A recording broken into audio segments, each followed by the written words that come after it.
বিভিন্ন অঞ্চলে বৃষ্টির আভাস, কোথাও কোথাও ভারী বর্ষণ। রাজধানী ঢাকা সহ আজ দেশের বিভিন্ন অঞ্চলে বৃষ্টির আভাস দিয়েছে আবহাওয়া অধিদপ্তর। বিশেষ করে রংপুর, ময়মনসিংহ ও সিলেট বিভাগের কোথাও কোথাও মাঝারি ধরনের ভারী থেকে ভারী বর্ষণ হতে পারে বলে জানিয়েছেন আবহাওয়া অফিস।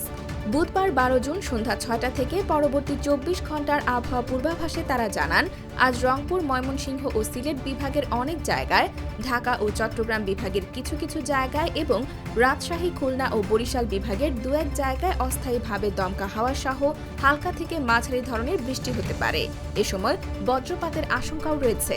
এদিকে আজ টাঙ্গাইল, ফরিদপুর, মানিকগঞ্জ, রাজশাহী, পাবনা, যশোর, চুয়াডাঙ্গা ও কুষ্টিয়া জেলার উপর দিয়ে মৃদু তাপপ্রবাহ বয়ে যাচ্ছে এবং তা অব্যাহত থাকতে পারে। এছাড়া আজ দেশের উত্তরাঞ্চলে দিনের তাপমাত্রা সামান্য কমতে পারে, তবে দেশের অন্যত্র প্রায় অপরিবর্তিত থাকতে পারে। অনেকটা অপরিবর্তিত থাকতে পারে রাতের তাপমাত্রাও।